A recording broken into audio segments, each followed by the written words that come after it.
Hello friends, प्रणाम जी। इसमें आप सबका स्वागत है। मैं आज अंकुर शर्मा। आज आपके लिए एक नया टॉपिक लेके आया हूँ। टॉपिक सीरीज हमारी चल रही थी बैंकिंग की। तो बैंकिंग की यूनिट में ही एक नया टॉपिक है, क्योंकि कल कुछ टेक्निकल इश्यूज के कारण क्लास बीच में रुक गई थी। तो क्लास पूरी नहीं हो पाई थी, लगभग 40 मिनट की क्लास हो पाई थी। तो आज हम बैंकिंग को ही क्या करते हैं, कंटिन्यू करते हैं। तो आज का टॉपिक हमारा क्या होगा? RRBs होगी, रीजनल रूरल बैंक्स, क्षेत्रीय ग्रामीण बैंक की आज हम बात करेंगे।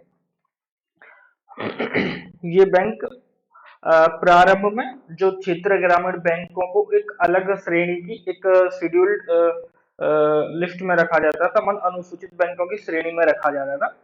लेकिन बदलते वक्त के साथ अब इन्हें कॉमर्शियल बैंक की श्रेणी में रखा जाता है। इसकी श्रेणी में रखा जाता है, वाणिज्य बैंकों की श्रेणी में रखा जाता है। RRBs की स्थापना ग्रामीण हिस्सों में ही होती है। ऐसे RRBs उन क्षेत्रों में विशेष कार्य कर सकते हैं। एक RRB की स्थापना के लिए 50, 35 और 15 का योगदान होता है। 50% किसका योगदान होता है? सेंट्रल गवर्नमेंट का। और 35% किसका होता है? जो उसको स्पॉन्सर्ड करता है बैंक।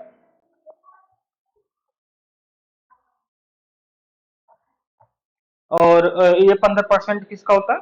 जो 15% होता है, जो वो स्टेट गवर्नमेंट का होता है। जिस स्टेट में RRBs की स्थापना की जा रही है, उसकी सरकार इसको करती है। कितना? 50, 35, 15। 50% किसका? सेंट्रल गवर्नमेंट का। और 35% किसका? जो एक स्पॉन्सर्ड बैंक है, जिसके द्वारा वो प्रायोजित किए जा रहे हैं।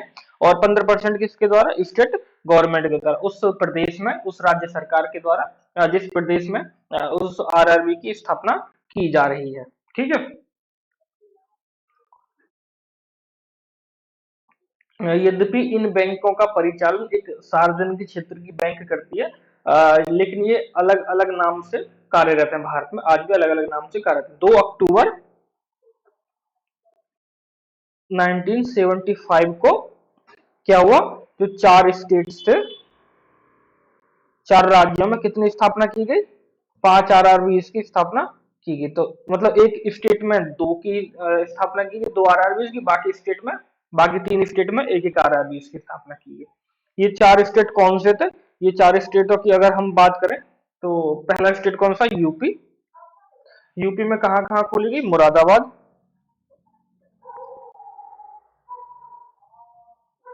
मुरादाबाद और कहाँ? गोरखपुर में। नेक्स्ट स्टेट हमारा आ जाता है पश्चिम बंगाल। पश्चिम बंगाल में कहाँ खोलेगी? मालदा में। मालदा में RRB की स्थापना की गई। और तीसरा स्टेट कौन सा आ जाता है हमारा? हरियाणा। हरियाणा में कहाँ खोली गई? भिवानी में। भिवानी में स्थापना की गई। और चौथा स्टेट कौन सा आता है हमारा? राजस्थान। राजस्थान में कहाँ की गई? ये राजस्थान में की गई, जयपुर में। ठीक है। तो RRB की स्थापना की क्या की? 5 की। दो तो यूपी में खोले गए, और बाकी भिवानी में, मालदा में, भिवानी में, जयपुर में एक एक RRB की स्थापना की गई। तो टोटल कितने RRB हो गए? 5 RRB हो गए ना। धीरे धीरे इनकी संख्या बढ़ाकर 196 हो गई, और ये इनकी हजारों की संख्या में शाखाएं खोली गई। RBI का मेन पर्पज क्या है? वो है कि ग्रामीण आबादी को बैंकिंग व्यवस्था से जोड़ने का है। इनका कार्य क्या है कि ये एग्रीकल्चर के लिए और ग्रामीण क्षेत्रों में जो छोटे उद्योग की स्थापना के लिए क्या करेंगे? लोन प्रोवाइड कराएंगे। लेकिन चलते समय के साथ साथ इसमें से अनेक RBI घाटे में चलने लगे, तो इनका आपस में मर्जर किया जाने लगा।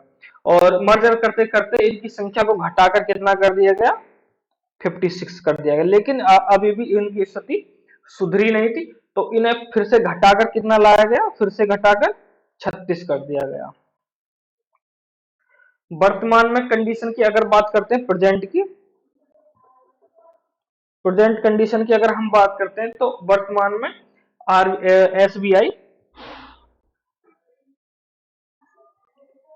14 मतलब 14 आरआरबी इसको क्या कर रही है, स्पॉन्सर्ड कर रही है, प्रायोजित कर रही है, जो कि अभी तक की मैक्सिमम संख्या है। अब भारत में अब नए आरआरबी क्या होते हैं, स्थापित नहीं किए जाते हैं। गोवा और सिक्किम, किसको, गोवा को,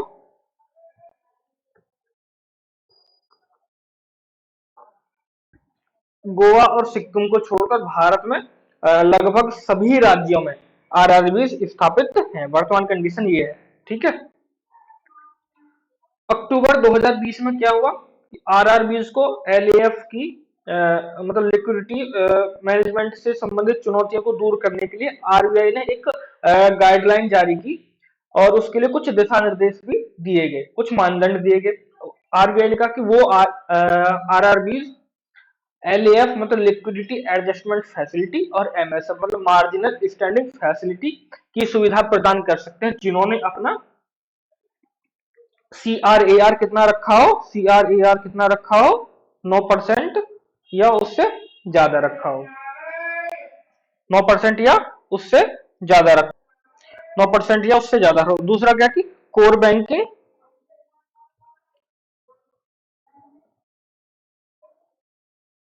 कोर बैंकिंग सिस्टम को फॉलो करेंगे। कोर बैंकिंग सिस्टम के बारे में भी हम आगे डिस्कस करेंगे। ठीक है।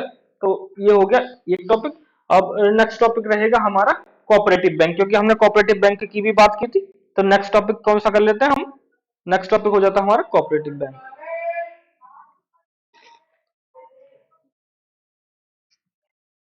सहकारी बैंक भी अनुसूचित बैंकों है, बैंक की सूची में आते हैं, परंतु जो कॉमर्शियल बैंक की श्रेणी में नहीं आते हैं। वे आपसी सहयोग के माध्यम से स्थापित किए जाते हैं, और इनका उद्देश्य जो होता है वो लाभ बनाने का नहीं होता है।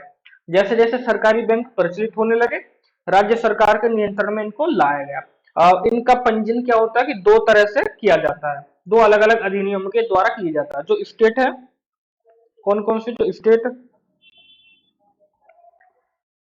जो स्टेट कोऑपरेटिव सोसाइटी है,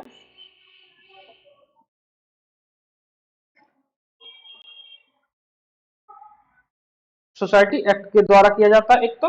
एक दूसरा किसके द्वारा किया जाता है, जो राज्य सहकारी बैंक है, इसके अंतर्गत किसका किया जाता है, जो राज्य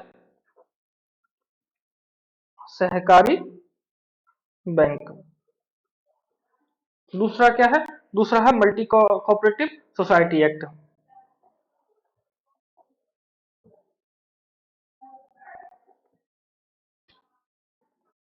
इसके अंतर्गत किसकी स्थापना की जाती है, किसका पंजीयन किया जाता है, जो शहरी ग्रामीण बैंक होते हैं, मतलब अर्बन वाले होते हैं, urban cooperative bank.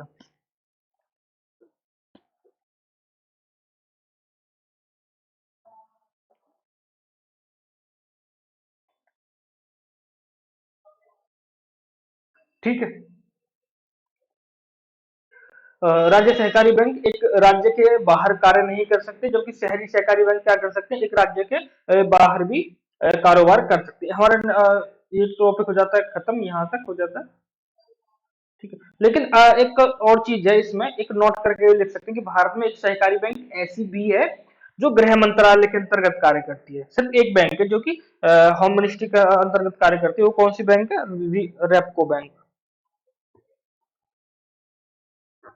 Repco bank है ये, हो सकता है आपके एग्जाम में पूछ लिया जाए। रेपको बैंक है, इसका क्या नाम है, इसका पूरा नाम है रिपार्टी रिपार्टीज cooperative finance and development bank है।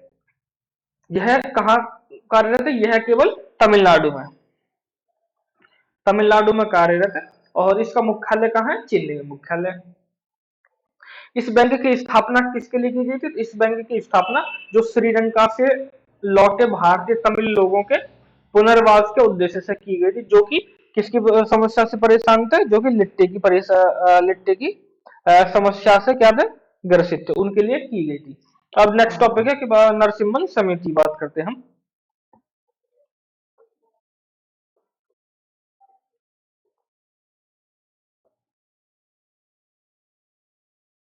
नरसिम्हन कमेटी, नरसिम्हन कमेटी किससे संबंधित है, ये बैंकिंग क्षेत्र के सुधार से संबंधित है। इन्होंने अनुशंसा दी, इन्होंने क्या अनुशंसा दी, इन्होंने कहा, ये दो बार स्थापित की गई थी। कब की गई थी? एक तो 1991 में, और सेकंड की गई थी 1998 में। तो इन्होंने प्रथम नरसिम्हा समिति, इस समिति ने क्या सुझाव दिए? इस समिति ने सुझाव दिया कि बैंकों के राष्ट्रीयकरण की प्रक्रिया को बंद कर दिया जाए। नंबर दो दिया कि जो सभी बैंकों को, सभी शाखाओं को पूर्णतः कंप्यूटराइज कर दिया जाए। और तीसरा बताया कि जो सार्वजनिक और निजी क्षेत्र के बैंक हैं, सभी को समान स्टेटस दिया जाए, किसी के साथ भेदभाव न किया जाए। और बताया कि जो कमजोर बैंकों का विलय मौजूद बैंकों के साथ ना किया जाए, बल्कि जो कमजोर बैंक हो गए हैं ना, उनके रिहेबिलिटेशन के लिए और पुनर्गठन के लिए, पुनरुद्धार के उद्देश्य से उपाय सुझाए जाएं और उन उपायों को अपनाया भी जाए। कुछ भारतीय बैंकों जैसे कि एसबीआई को एक विश्व स्तरीय बैंक के रूप में उभारा जाए। और बताया कि जो वे बैंक जो कि लाभ में है और स्वस्थ हैं, अपने विस्तार के उद्देश्य से स्टॉक एक्सचेंज पर अपनी लिस्टिंग कर सकते हैं, और वहां लिस्टिंग करके वहां से पूंजी कमा सकते हैं, मनी कमा सकते हैं, कैपिटल कमा सकते हैं। और सीआरआर और एसएलआर को कम किया जाए ताकि बैंकों के पास कारोबार के लिए अधिक धनराशि बचे। अब सीआरआर एसएलआर हमने पढ़ लिया था, लेकिन फिर भी बताऊं कि सीआरआर क्या होता है कि एक बैंक की कुल जमा राशि का वह हिस्सा है, कुल एनडीटीएल का वह हिस्सा होता है जिससे बैंक आरबीआई के पास रखती है। एसएलआर क्या होता है? एसएलआर एक बैंक की कुल राशि, कुल जमा राशि मतलब कुल एनडीटीएल का वह भाग होता है जिसे बैंक अपने पास रखती है। बैंक इसका प्रयोग अपने कारोबार के उद्देश्य से नहीं कर सकती है।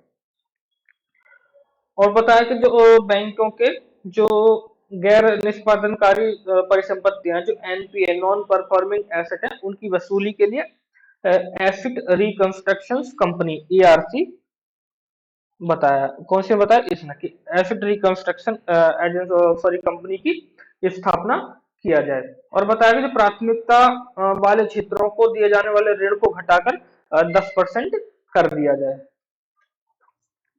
ये तो होगा। ये एक हमारा नया टॉपिक, एक छोटा सा एक डिबेट टाइप में है कि भारत में बैंकिंग क्षेत्र में जो विदेशी निवेश है ना, उससे संबंधित नियम क्या है। और नेक्स्ट टॉपिक क्या है कि भारत में बैंकिंग सेक्टर में क्या है कि जो विदेशी निवेश है उससे संबंधित नियम क्या है। भारत में बैंकों को हम तीन श्रेणियों में बांट सकते हैं। तीन श्रेणी कौन सी है? एक तो ये कि भाई पब्लिक सेक्टर के बैंक कैसे हैं, पब्लिक सेक्टर के बैंक है। दूसरा क्या है कि प्राइवेट सेक्टर के बैंक। और तीसरा क्या है कि जो विदेशी बैंक है। ठीक है, उनको बांट सकते हैं। तो सार्वजनिक क्षेत्र के बैंक में, भारतीय बैंकों में, जो सार्वजनिक क्षेत्र के भारतीय बैंकों में सरकार अपनी हिस्सेदारी 51% से नीचे नहीं ला सकती है। अर्थात कुल मतलब 49% तक हिस्सेदारी बेच सकती है। परंतु उस 49% में से 20% से ज्यादा हिस्सेदारी विदेशी निवेशक को नहीं बेच सकती है। और किसी भी निवेशक के पास 10% से ज्यादा हिस्सेदारी नहीं जा सकती है। मात्र बीमा कंपनियां ही ऐसी हो सकती हैं जिनके पास 15% से अधिक हिस्सेदारी जा सकती है। तो कितनी इन्वेस्टमेंट? मतलब 49% तक पब्लिक सेक्टर में। जो निजी क्षेत्र के बैंक है, जो प्राइवेट सेक्टर के बैंक है, उनमें क्या है कि संस्थापक प्रारंभ में अपनी हिस्सेदारी कितना रख सकता है? 100% रख सकता है। परंतु अगले 5 वर्षों में संस्थापक अपनी हिस्सेदारी को घटाकर 40% लाएगा, और 5 वर्ष में बैंकों में विदेशी निवेश 49% से ज्यादा नहीं हो सकता। किसी भी निवेशक के पास 10% से ज्यादा हिस्सेदारी नहीं जा सकती है। मात्र बीमा कंपनियों के पास 15% हिस्सेदारी रह सकती है। ठीक है, ये हो गया। इसमें भी कितने? 49% तक विदेशी हिस्सेदारी हो सकती है। और भारत में कार्यरत विदेशी बैंक में विदेशी निवेश कितना हो सकता है? ये 100% हो सकता है इसमें। ठीक है, तो कहा जा सकता है कि भारत में बैंकिंग क्षेत्र में 100% तक विदेशी निवेश संभव है, क्योंकि इसमें 100% है ना। ठीक है, एक समिति है, पीके मोहंती समिति। कौन सी समिति? पीके मोहंती, पीके मोहंती समिति।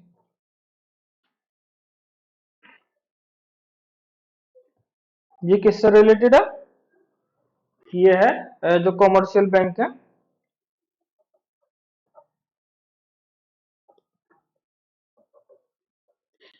की स्थापना के लिए, और उनके क्या है, स्थापना के लिए, और क्या किए, लाइसेंस के लिए। इसमें इसने अनुशंसाएं दी थी। तो ये आपके एग्जाम में पूछा गया सवाल, क्वेश्चन है। तो आपको ये भी ध्यान रखना है। ये कब बनाई गई थी पीके मोहंती समिति? ये बनाई गई थी जून 2020 में। इसकी अध्यक्षता किसने की थी? इसकी अध्यक्षता पीके मोहंती ने की थी। ठीक है।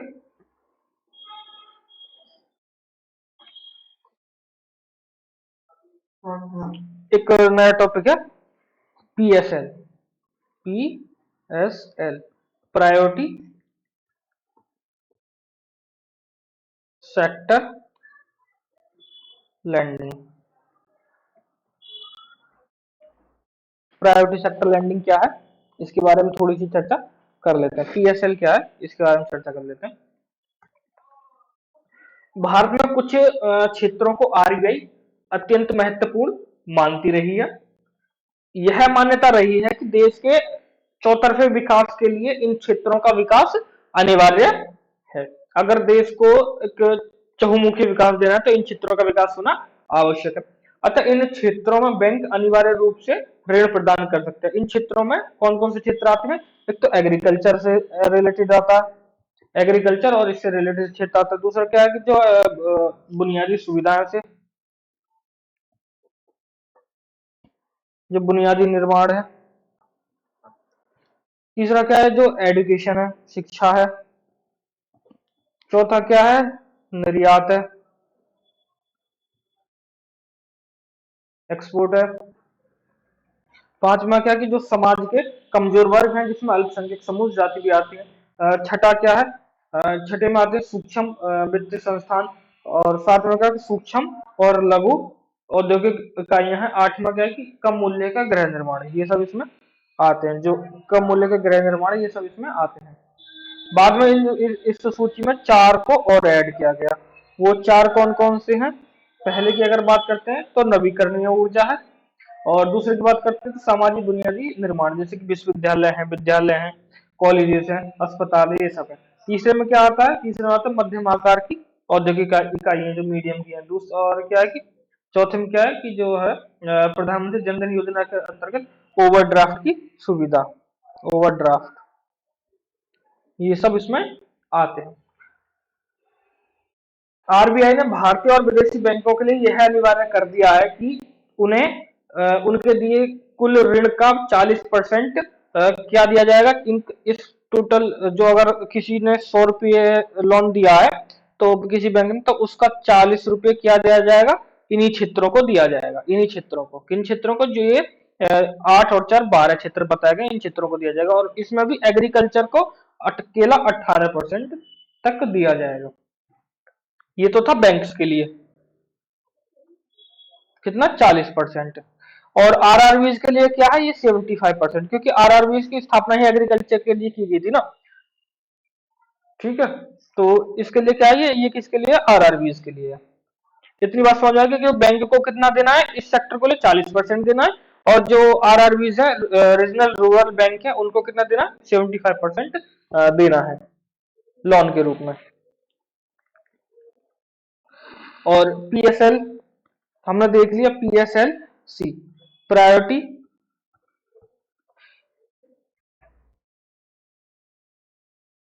Sector lending certificate. Priority sector lending certificate के भारत में रघुराम राजन समिति के अनुशंसा पर ये लाया गया। किसके? रघुराम राजन।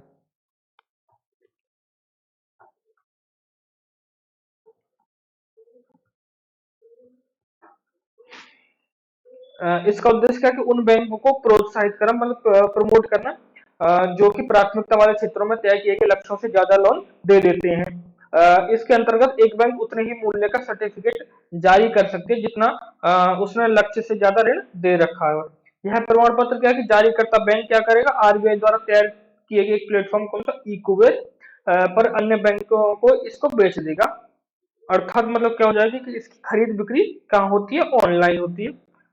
पीएसएलसी वे बैंक खरीदते हैं जो दिए गए लक्ष्यों को पूरा करने में क्या कर जाते हैं? चूक जाते हैं या असमर्थ रह जाते हैं। चूंकि ये प्रमाण पत्र को खरीद लेते हैं तो आरबीआई इन पर जुर्माना नहीं लगाती है। अब जिस बैंक ने लोन ज्यादा दे रखा तो वो क्या काम करेगा, जो सर्टिफिकेट है उसको ज्यादा मूल्य पे बेचेगा। इससे क्या हो जाता है, उस बैंक को फायदा हो जाता है, और ये बैंक क्या हो जाता है कि इनके जो पेनल्टी लगनी होती है उस पेनल्टी से ये बच जाते हैं। एक अब नया टॉपिक है जो कि बहुत इंपॉर्टेंट है, वो है एनपीए, जो कि अब तक कई बार मैं बोल चुका हूँ, कई बार चर्चा भी हो चुकी है उसकी। एनपीए, एनपीए का मतलब क्या है, नॉन परफॉर्मिंग एसेट।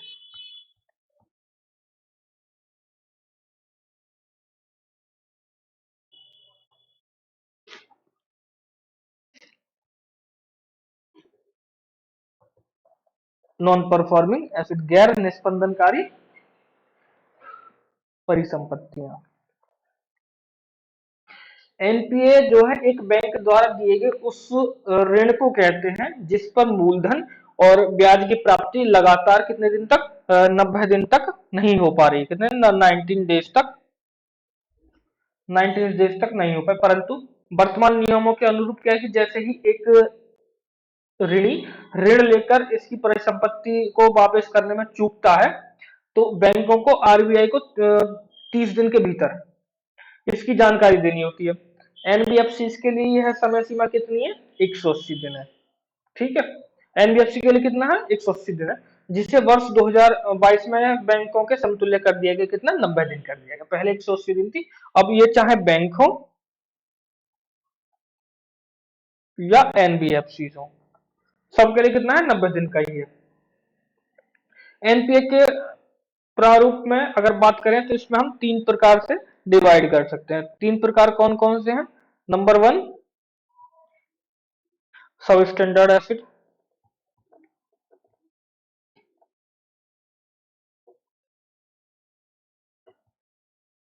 सब स्टैंडर्ड एसिड। दूसरा क्या, डाउटफुल।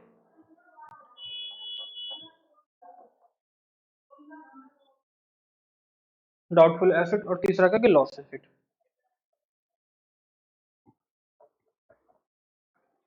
अब इसको समझ लेते हैं क्या है ये कहानी। ये कितने महीने तक, अगर दिया गया पैसा और ब्याज कितने, 12 महीने तक, मतलब 1 साल तक।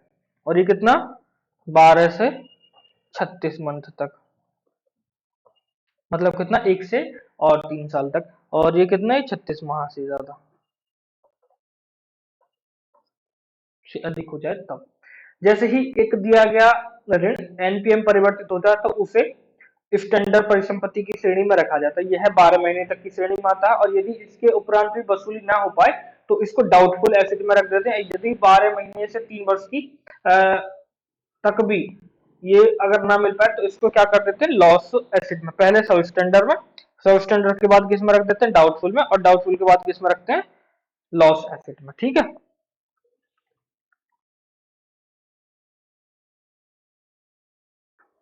इतना आगे समझ में, नेक्स्ट चलते हैं। नेक्स्ट अब बात करते हैं नेट एनपीए की। नेट एनपीए क्या होता है,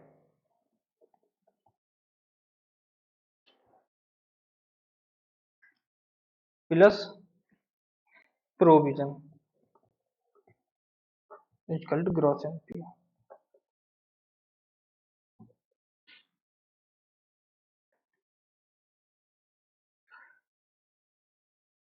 चूंकि एनपीए में परिवर्तित वह ऋण किसी जमाकर्ता की राशि होती है तो बैंक की यह जिम्मेदारी होती है कि भाई जो जमाकर्ता की राशि है वो उसको सुरक्षित रखे, उसको संरक्षण प्रदान करे। जैसे ही एक लोन एनपीए में परिवर्तित हो जाता है तो बैंक उसके बदले कुछ प्रोविजन रखती है। कुछ क्या रखती है, कुछ प्रोविजन रखती है जिसको पूर्वोपाय कहते हैं। तो बैंक अपने लाभ से हटा कर रखते हैं इसको। यह धनराशि जिसे बैंक अलग हटा कर रखती है, इसका प्रयोग बैंक किसी भी उद्देश्य से नहीं कर सकती है। जो प्रोविजन के रूप में रखी गई धनराशि होती है वह जब शुद्ध एनपीए मतलब ग्रॉस एनपीए या नेट सॉरी शुद्ध एनपीए मतलब नेट एनपीए के साथ जोड़ दिया जाता है तो बैंक की सकल एनपीए बन जाता है, मतलब ग्रॉस एनपीए बन जाता है। क्योंकि भाई एनपीए जो था वो किसी, उसने दिया हुआ था ना, लोन दिया हुआ था वो वापस नहीं आ रहा है। और प्रोविजन क्या है कि उसके लिए जो चीज अलग से रखी गई थी तो इन दोनों को जब जोड़ देते तो बैंक को टोटल नुकसान कितना हो गया, टोटल नुकसान इतना हो गया ना, ग्रॉस एनपीए में। यदि एक ऋण लॉस एसेट में परिवर्तित हो जाए तो उसकी वसूली क्या हो जाती है, कठिन हो जाती है। तब ऐसी स्थिति में बैंकों को अपना क्या करना पड़ता है, बैलेंस शीट साफ करना पड़ता है। इस उद्देश्य से बैंक क्या करते हैं, एनपीए को क्या दिखा देते हैं, घाटे, डेट के रूप में दिखा देते हैं, घाटे के रूप में दिखाते हैं। जब एक एनपीए को घाटे के रूप में दिखाया जाता है तब इसे क्या बोलते हैं, तब इसे रिटर्न ऑफ लोन बोलते हैं, रिटर्न ऑफ,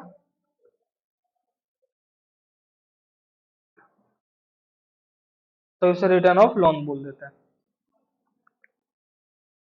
जो इसके बाद ऋण की वसूली क्या रहती है, जारी रहती है। कृषि से संबंधित ऋण के संदर्भ में एनपीए की गणना अलग तरीके से होती है। फसलों को दो प्रकारों में बांटा जाता है। दो प्रकार कौन कौन से, एक तो लघु अवधि की, मतलब एक तो स्मॉल टाइम पीरियड वाली फसल, मतलब जिनकी परिपक्वता अवधि कितनी है, 6 महीने तक की है। दूसरा क्या है कि जो लॉन्ग टर्म वाली फसल जिनकी परिपक्वता अवधि 1 वर्ष तक की, जैसे कि गन्ने की बात कर लेते हैं हम, है ना। लघु अवधि फसलों के संदर्भ में बैंकों को एनपीए परिसंपत्ति घोषित करने से पहले 2 फसल मौसम का इंतजार करना होता है। और दीर्घकालिक फसल के लिए क्या है कि संपूर्ण फसल मौसम का इंतजार करना पड़ता है, एक संपूर्ण फसल का। जैसे इस साल दिया है तो इससे अगले साल तक के लिए इंतजार करना पड़ेगा। अगर जैसे कि गेहूं में दिया है तो गेहूं के ऐसे गेहूं का सीजन हो गया, फिर एक और सीजन आएगा, फिर उसके बाद एक और सीजन, फिर उसके अगले सीजन में तीसरे सीजन में उसकी भरपाई हो सकती है। इसके बाद ही ऋण को एनपीए घोषित किया जा सकता है, क्योंकि एग्रीकल्चर में ये छूट दी गई है। अब एक और टॉपिक कर लेते हैं, डिग्सी। कौन सा टॉपिक है, डिग्सी।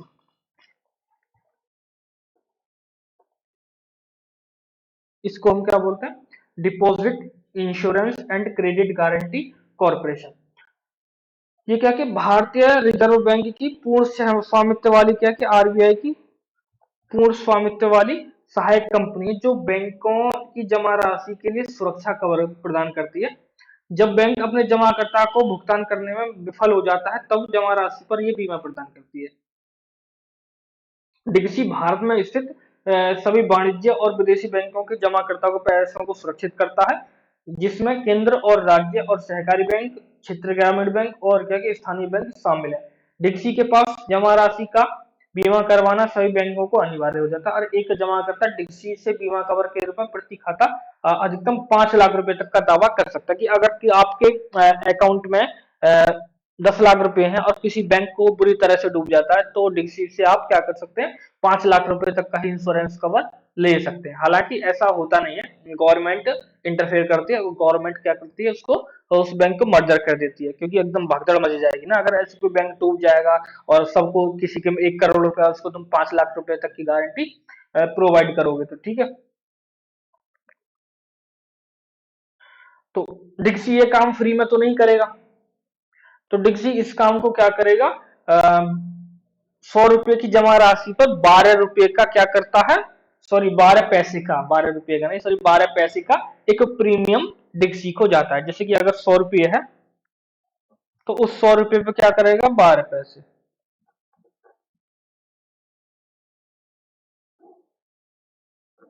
प्रीमियम के रूप में डिक्सी को जाएगा। अब एक और टर्म है ट्विन बैलेंस शीट।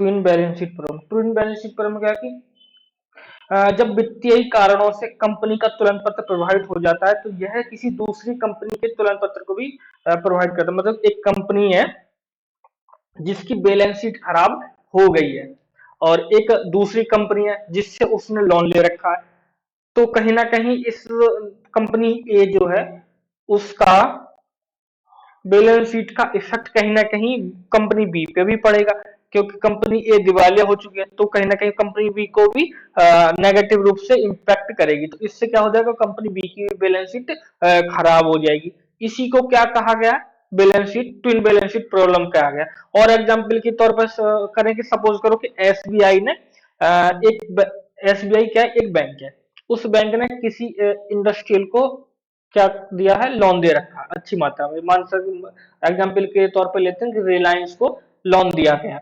अगर रिलायंस डूबती है, ठीक है, तो रिलायंस की बैलेंस शीट तो खराब होगी ही होगी, वो कहीं ना कहीं एसबीआई की बैलेंस शीट को भी नेगेटिव रूप से बहुत इम्पैक्ट करेगा, इफेक्ट डालेगा उस पे, उसको प्रभावित करेगा। इसी को ट्विन बैलेंस शीट प्रॉब्लम कहते हैं। ट्विन बैलेंस शीट प्रॉब्लम मतलब कि दो लोगों की बैलेंस शीट खराब हुई। और एक एग्जांपल के तौर पर ले तो सपोज करो मैं हूं और एक आप है, तो अगर मैंने आपको 10,000 रुपये दे रखे हैं और आप उस देने की कंडीशन में नहीं है, आपको कुछ हो गया या तो कहीं ना कहीं तो आपका इफेक्ट मेरे ऊपर भी तो पड़ा ना, तो मेरे 10,000 का घाटा हो तो मेरी बैलेंस शीट भी प्रॉब्लम में आई, इफेक्ट हुई। तो यही है ट्विन बैलेंस शीट प्रॉब्लम की बात करते हैं। एक और बात है सिविल, नया टॉपिक है हमारा सिविल।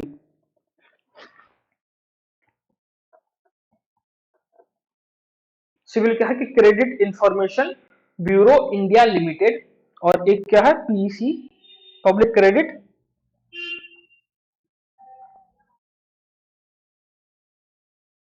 रजिस्ट्री। प्रत्येक देश में कुछ ऐसे निकाय होते हैं जो देश की सभी ऋण धारकों के संपूर्ण डेटाबेस रखते हैं। ऐसी एजेंसियों द्वारा वेबसाइट पर देश के सभी बैंक क्या करते हैं, जो अपने ऋण धारक होते हैं उनके ली गई उधार राशि के साथ साथ उनके डेटा को यहाँ फीड कर देते हैं। सिविल क्या है, ये कहा की निकाय, ये यूएसए की निकाय है, जिसकी स्थापना कब की गई थी, 2000 में की गई थी। इस पर स्वामित्व किसका है, ट्रांस यूनियन नामक एक अमेरिकी कंपनी है उसका है। सिविल भारत में उपस्थित जितने भी ऋणी हैं, जितने भी लोगों ने लोन ले रखा है, उनकी संपूर्ण जानकारी तैयार करती है। और होता क्या कि जैसे ही एक ऋणी लोन लेता है, जैसे एक आदमी लोन लेता है और लोन प्राप्त हो जाता है, तो वित्तीय संस्थान या बैंक क्या कर देते हैं, उसकी जानकारी सिविल की वेबसाइट पर अपडेट करा देते हैं। आपने देखा भी होगा, कहीं लिखा होता है कि आपको 50,000 से 10 लाख तक का लोन चाहिए, 50,000 से 5 लाख तक का लोन चाहिए, नो सिविल रिक्वायरमेंट, कॉल कीजिए इस नंबर पे। तो सिविल, वो इसी सिविल की बात करते हैं, ठीक है। इसकी क्या कि CIBIL सिविल, ना कि CIVIL, सिविल ने CIBIL, ठीक है। तो सिविल क्या करता है, उसका स्कोर कार्ड तैयार करता है। यदि जो जिसने लोन ले रखा है उसको 900 अंक दिए जाते, उसको 900 अंक में से दिए जाते हैं। यदि उसको 700 से नीचे प्राप्त होते हैं, 700 से नीचे प्राप्त होते हैं, तो उसके लिए फ्यूचर में लोन लेने एक थोड़ा कठिन हो जाता है, मुश्किल हो जाता है।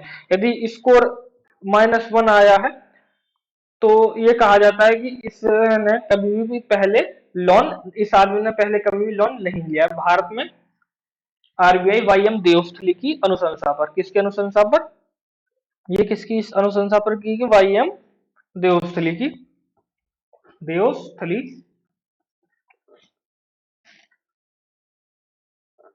वाईएम देवस्थली के अनुशंसा पर पब्लिक क्रेडिट रजिस्ट्री तैयार करवा रही है।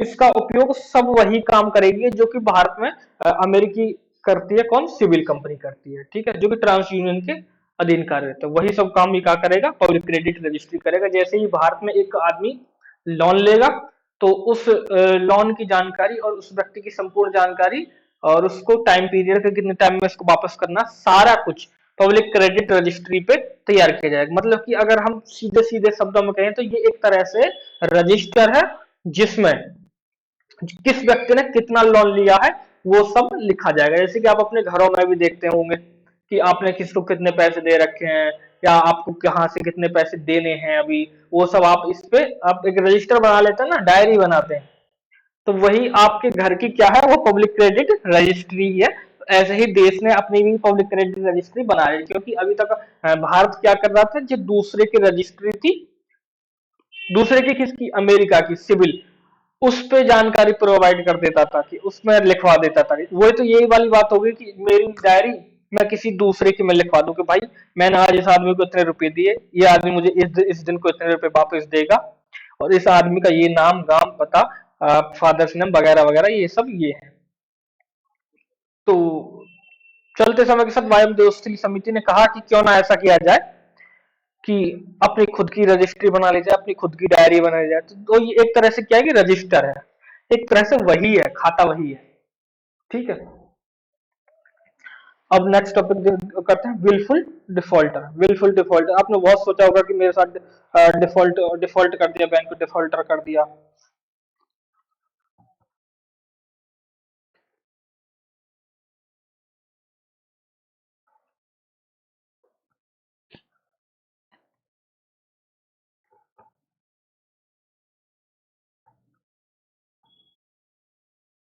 विलफुल डिफॉल्टर क्या होते हैं, कौन होते हैं विलफुल डिफॉल्टर? यदि एक ऋणी ऋण प्राप्त करता है और उसे वापस करने में चूक जाता है, तो ऐसे में बैंक उसके विरुद्ध क्या करते हैं, किसी भी प्रकार की कार्रवाई नहीं कर सकती है। यदि जो डेटर है, जिसने लोन लिया है, वो दिवालिया घोषित कर दिया जाता है, तब उसकी संपत्ति को जब्त करके संपत्ति बेच ही सकती है। यदि एक ऋणी को विलफुल डिफॉल्टर घोषित कर दिया जाता है, तब ऐसी स्थिति में उसके विरोध में क्या हो जाता है, उसके विरुद्ध क्या हो जाती है, कार्रवाई की जा सकती है। एक ऋणी को विलफुल डिफॉल्टर के लिए कुछ घोषित करने के लिए कुछ मानदंड है। वो मानदंड क्या है कि यदि उसने उसके पास संसाधन है, रिसोर्स है, और वो जानबूझकर क्या कर रहा है, लोन को वापस नहीं कर रहा, एक कंडीशन होगी। दूसरी कंडीशन क्या है कि यदि जो ऋण किसी और उद्देश्य से लिया गया है और उसका उपयोग किसी और उद्देश्य से किया गया था, तो कर सकती है। दूसरा क्या, यदि लिए गए ऋण को जानबूझकर कहीं और छुपा दिया गया हो, तो भी कर सकती है विलफुल डिफॉल्टर बैंक घोषित।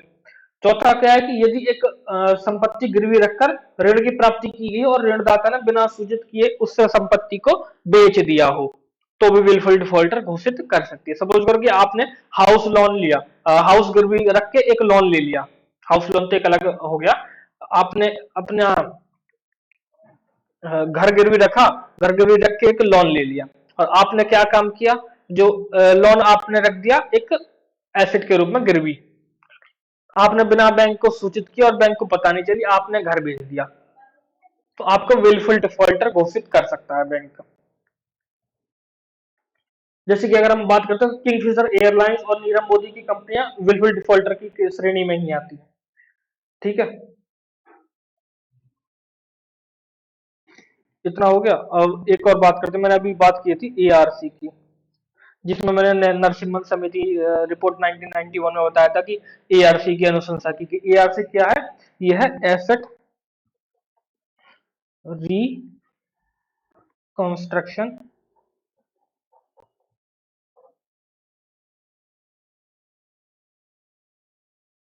कंपनी।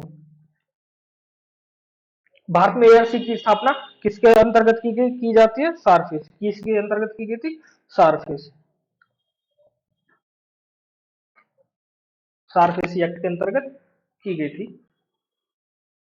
सारफेसी एक्ट का मतलब क्या है कि securitization and reconstruction of financial asset and enforcement of security interest act 2002 के आधार पर।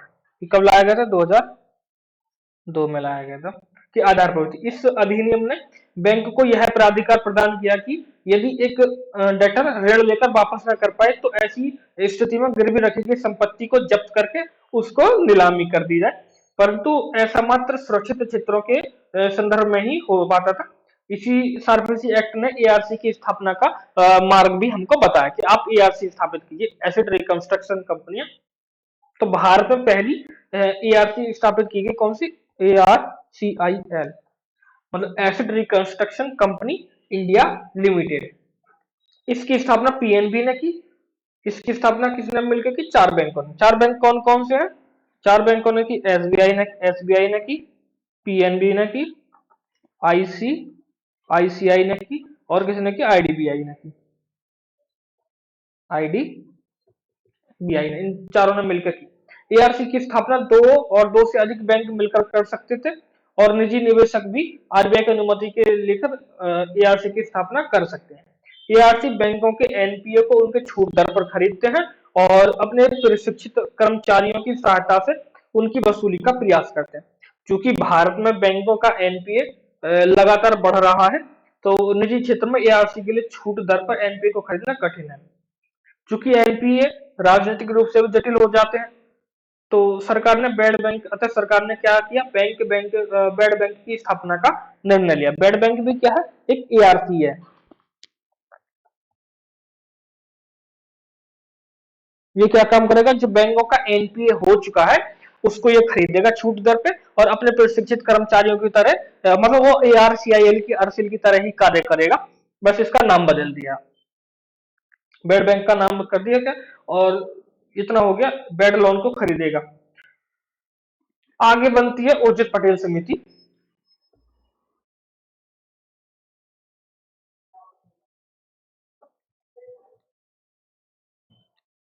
उर्जित पटेल समिति बनती है।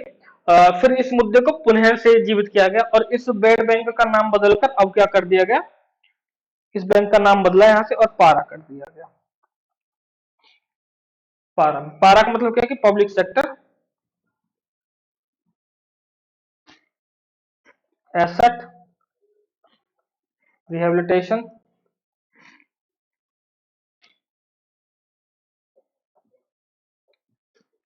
एजेंसी, इसका नाम ये कर दिया, रिहेबिलिटेशन एजेंसी कर दिया गया। यह तय किया गया कि पारा एक एआरसी के रूप में कार्य करेगी, और प्रारंभ में पारा मात्र क्या करेगा, जो पब्लिक सेक्टर के बैंक है उनका एनपीए ही खरीदेगी, और पारा में क्या करेगी, पूंजी निवेश सरकार नहीं करेगी, पारा लोगों से पूंजी प्राप्त करेगी। जो लोग लाभ पारा बनाएगी, जो लाभ पारा बनाएगी उसका वितरण जो उसके निवेशकों में आ जाएगा, निवेशकों को वितरण किया जाएगा। परंतु 2016 में क्या आ जाता है, आईबीसी, आईबीसी मतलब इंसॉल्वेंसी एंड बैंक्रप्सी कोड पारित किया गया, जो वर्तमान में एनपीए की वसूली के लिए एक प्रभावी उपकरण बना। अतः पारा की स्थापना का विचार भी सरकार ने त्याग दिया, पारा की स्थापना का विचार भी इसने क्या कर दिया, त्याग दिया, इसकी स्थापना कभी हो ही नहीं पाई। ठीक है, नेक्स्ट टॉपिक हमारा क्या है, नेक्स्ट टॉपिक हमारा प्रॉम्प्ट करप्टिव एक्शन। ये क्या है कि बैंकिंग सेक्टर में रेगुलेटर के रूप में आरबीआई भारत में कार्यरत बैंकों की सभी एक्टिविटीज को क्या रखते हैं, ध्यान में रखती है। इस उद्देश्य से आरबीआई बैंकों के revenue, expenditure, profit, loss, asset, liabilities सबका मूल्यांकन करती रहती है। ठीक है, यदि एक बैंक अपेक्षा के अनुरूप प्रदर्शन नहीं कर रहा है, जैसा कि आरबीआई ने सोचा था, तो आरबीआई क्या कर सकती है, उसके सुधार के लिए प्रॉम्प्ट करप्टिव एक्शन का ला सकती है। इस प्रक्रिया के अंतर्गत क्या कि आरबीआई को सर्वप्रथम आरबीआई क्या करेगी, उस बैंक को क्या करेगी, कैटेगरी 1 में रख देगी। किस में रख देगी,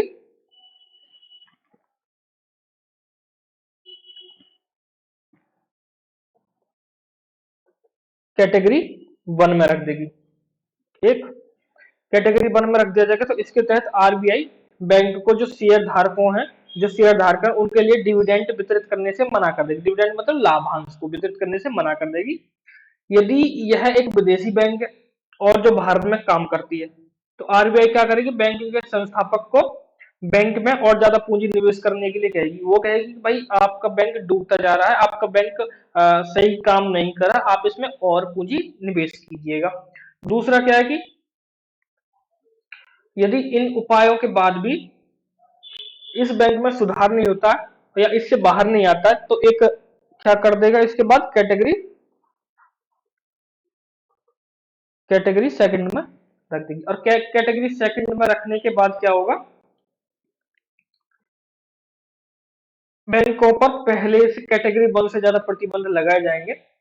आरबीआई बोलेगी कि ऐसी बैंक अब अपनी नई ब्रांचेस नहीं खोल सकती हैं, और वे शाखाएं जो घाटे में चल रही हैं उनको भी बंद किया जाएगा। यदि एक बैंक के स्वास्थ्य में सुधार सुनिश्चित अभी भी ना हो पाया, तो आरबीआई क्या करेगी, उसको कैटेगरी 3rd में रखेगी। पहले फिर तो जब इस किसी बैंक को इस तीसरी श्रेणी में रख दिया जाता है, तो बोला जाएगा जो इसके उच्च पदाधिकारी हैं उनके वित्तीय प्रतिफल मतलब उनकी सैलरीज वगैरह को कम कर दिया जाएगा। ऐसे में आरबीआई एक नया ऋण प्रदान करने से रोक सकती है कि आप किसी को भी नया लोन नहीं देंगे और ज्यादा से ज्यादा धनराशि जमा राशि के रूप में लेने से मना कर सकती है, ज्यादा राशि जमा राशि के रूप में लेने से मना कर सकती है। जब तीनों ही प्रयास क्या हो जाए, असफल हो जाते हैं, तब बैंकों का विलय या अधिग्रहण कर दिया जाता है, अन्यथा बैंकों को बंद कर दिया जाता है। चूंकि उर्जित पटेल के नेतृत्व में आरबीआई ने 11 सार्वजनिक क्षेत्र के बैंकों को पीसीए प्रॉम्प्ट करेक्टिव एक्शन के तहत डाल दिया था, तो यह वित्त मंत्रालय और आरबीआई के बीच में क्या बन गया था, एक विवाद बन गया था और मुद्दा बन गया था कि यहाँ तक कि सरकार द्वारा विभिन्न बैंकों का विलय भी किया। सार्वजनिक क्षेत्र के बैंकों को इस प्रकार के प्रक्रम से बचाने के लिए किया जा रहा है। बहुत सारे बैंकों का विलय अभी किया गया था 2019 के आसपास में। ठीक है, अब बात कर लेते हैं, एक नया टॉपिक है हमारा मिशन इंद्रधनुष। कौन सा मिशन? इंद्रधनुष।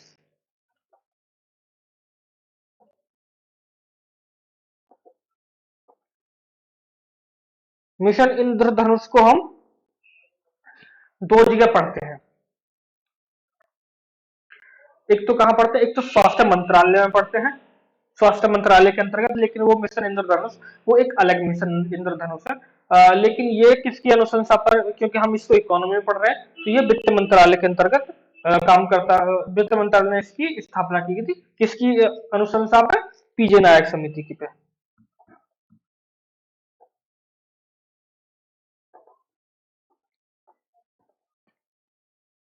पीजे नायक समिति के अनुशंसा पर इसकी क्या था, इसको क्या बोलते हैं, ये बैंकिंग सुधार से रिलेटेड था।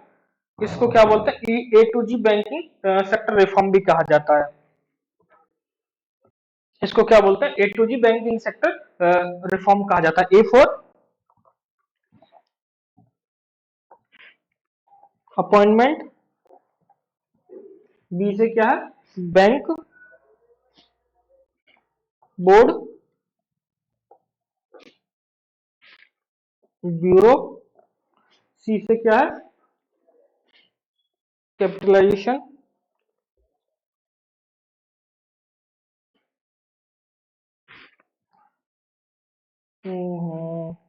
गलत हो गया भाई साहब। इसको क्या बोला जाता है? ए टू जी रिफॉर्म कहा जाता है। इसमें क्या, ए फोर अपॉइंटमेंट को करता है, मतलब नियुक्तियों को। बी क्या है कि बैंक बोर्ड ब्यूरो की बात करता है। सी क्या करता है? कैपिटलाइजेशन की, मतलब पूंजीकरण की बात करता है। डी क्या करता है? डी का मतलब है डिस्ट्रेसिंग, मतलब क्या है कि तनाव को कम करता है। और ई क्या है? एम्पावरमेंट, मतलब सशक्तिकरण करता है। और किसका? बैंकों के बारे में बात कर रहे हैं, तनाव हमारी की बात नहीं कर रहे। ठीक है, एफ की बात करते तो फ्रेमवर्क ऑफ अकाउंटेबिलिटी, जवाबदेही को कम कर, जवाबदेही तय करता है। और जी फोर क्या कि गवर्नेंस रिफॉर्म, मतलब शासकीय सुधारों की भी बात करता है। ठीक है, अब बात करते हैं एफएसआईबी, जो बैंक ब्यूरो बोर्ड था, बीबीबी जो था, ये इसको परिवर्तित करके एफएसआईबी कर दिया गया। पहले इसका नाम क्या था? बीबीआई, अब इसको क्या कर दिया गया? एफएसआईबी। एफएसआईबी मतलब फाइनेंशियल सर्विस इंस्टीट्यूशन, इंस्टीट्यूशन और ब्यूरो। ये क्या काम करता है? ये जो बैंकिंग सार्वजनिक क्षेत्र के बैंक है और जो बीमा फर्म है, उनके प्रमुखों का चयन करेगा। कौन करेगा? S S sorry F S I B. पहले कौन करता था? ये बीबीबी, बैंक बोर्ड ब्यूरो। ठीक, अब बात करते हैं एनबीएफसी की, नॉन बैंकिंग फाइनेंशियल कंपनी। जैसे कि हम बहुत सारी बैंक एनबीएफसी को देखते हैं ना, तो उनके बारे में बात कर लेते हैं। NBFC, non banking financial company. इनको क्या बोला जाता है? इनको शैडो बैंक भी बोला जाता है।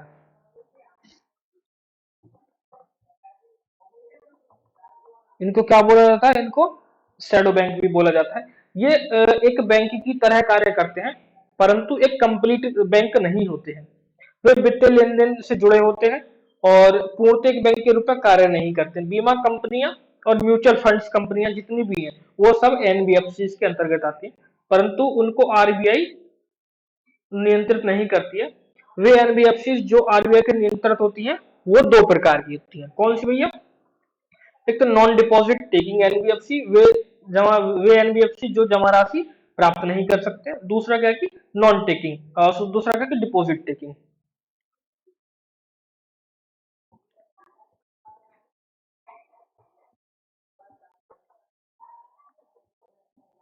नॉन डिपॉजिट टेकिंग एनबीएफसी, और क्या डिपॉजिट टेकिंग, मतलब जो डिपॉजिट जमा लेते हैं, डिपॉजिट टेकिंग।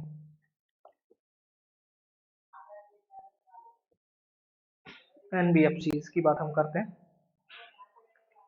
जमा राशि न प्राप्त करने वाले एनबीएफसी का आरबीआई के अधीन रजिस्ट्रेशन तभी हो सकता है जब उसके पास अपनी कम से कम पूंजी कितनी होनी चाहिए, 100 करोड़ रुपए की होनी चाहिए।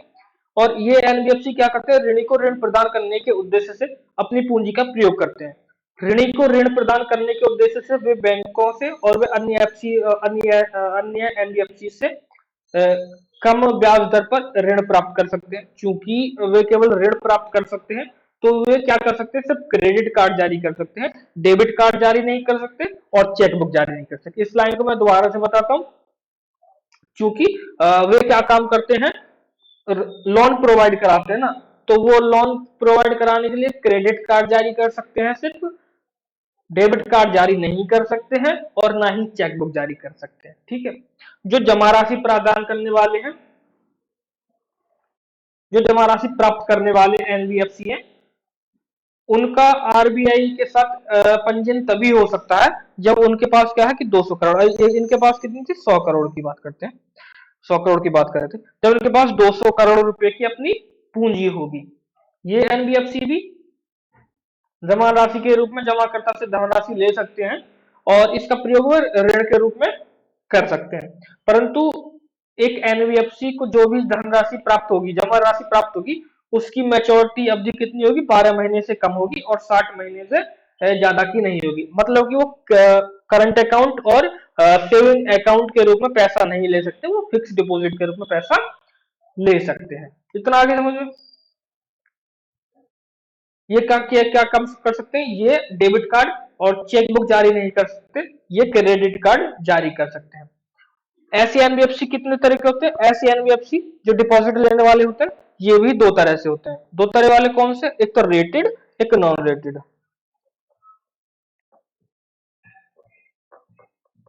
रेटेड एनबीएफसी और दूसरा क्या होता है, non rated.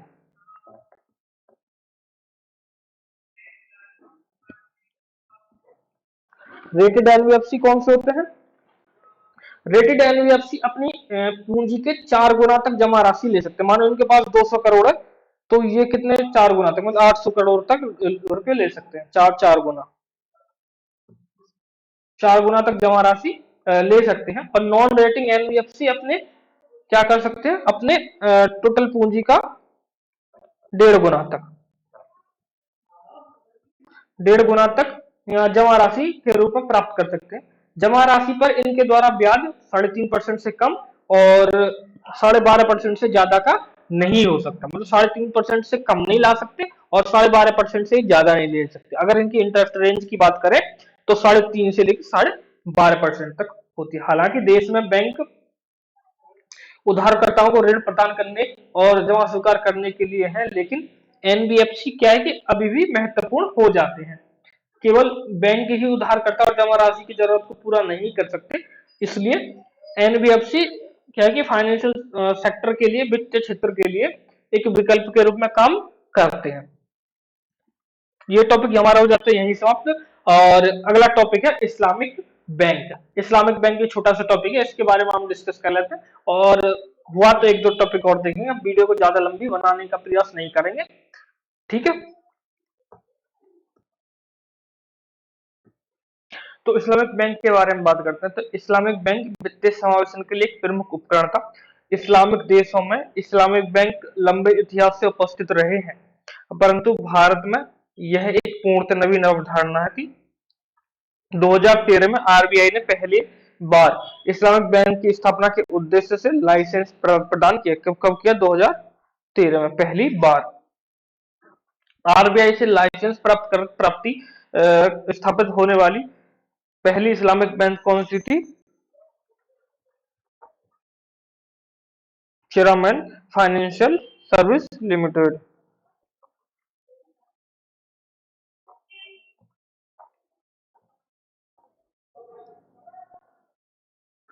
Financial service limited थी। इसकी स्थापना केरल में, इसकी स्थापना कहाँ की गई? इसकी स्थापना केरला में की गई। यह एक एनबीएफसी है, न कि एक पूर्ण बैंक। इसमें 11% हिस्सेदारी किसकी देगी? Kerala state industrial development corporation की देगी, और जो कि सबसे बड़े हिस्सेदार भी यही थे। किसी अन्य हिस्सेदार के पास 9% से ज्यादा हिस्सेदारी नहीं थी। भारत में अपनी पहली कौन सी, भारत में शाखा स्थापित करने वाली पहली कौन सी थी? इस्लामिक, कौन सी थी? इस्लामिक